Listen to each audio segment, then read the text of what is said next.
আসসালামু আলাইকুম গাইস। আজকে কিন্তু পাঙাশ মাছ রান্না করব। যদিও আমি খুব একটা বেশি খাই না, তারপর আজকে রান্না করব। দেখেন মাছটা ভাজার জন্য রেডি করব। মাছগুলো কিন্তু সব ভাজতেছি দেখেন। আজকে কিন্তু সম্পূর্ণ নতুন একটা রান্না দেখাবো। এটা শাপলা, সবাই চেনেন কিনা জানি না। আজকে শাপলা দিয়ে মাছ রান্না হবে। মাছ কিন্তু ভাজা শেষ, পেঁয়াজ দিলাম, ঝাল দিলাম, সব দিয়ে দিলাম মশলা, জিরা বাটা, রসুন বাটা, ভালো করে নাড়ায় নেব। এবার হলুদের গুঁড়া, ঝালের গুঁড়া পরিমাণ মতো। আজকে কিন্তু একটু নতুন রান্না, একদম সম্পূর্ণ। লবণ দিয়ে দিলাম পরিমাণ মতো। একটু পানি দিয়ে মশলাটা ভালোভাবে কষায় নেব। এবার মশলাটা ভালোভাবে কষায় এরপরে কিন্তু শাপলাটা দিয়ে দেবো। আজকে কিন্তু একদম নতুনভাবে খাবো পাঙাশ মাছ। আমি যদিও পাঙাশ মাছ কিন্তু খাই না, খুব কম।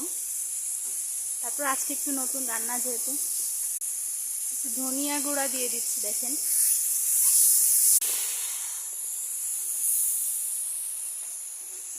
শাপলাটা কিন্তু দিয়ে দিলাম।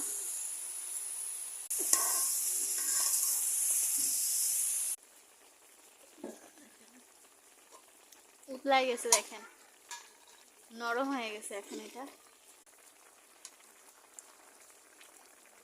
মাছগুলো সব দিয়ে দিচ্ছে। মাছগুলো কিন্তু সব দেওয়া হয়ে গেছে দেখেন, সব মাছগুলো। যদিও আলো মানে বৃষ্টি হচ্ছে, লাইটের আলো কম, বাইরেও অন্ধকার হয়ে আসছে, তার মধ্যে এত সুন্দর তরকারি দেখেন। আলো থাকলে যদিও এটা আর একটু ভালো বোঝা যেত। এবার একটু ঢেকে দেব। রান্না কিন্তু শেষ। দেখেন কতটা কালারফুল হয়েছে। একটু আলো কম বিধায় বোঝা যাচ্ছে না।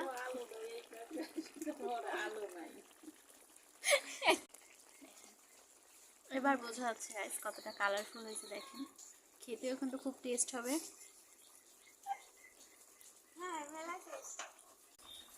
দেখেন এটা কিন্তু খাওয়ার জন্য এখন রেডি। একটু টেস্ট করছিলাম, খুব সুন্দর হয়েছে খেতে।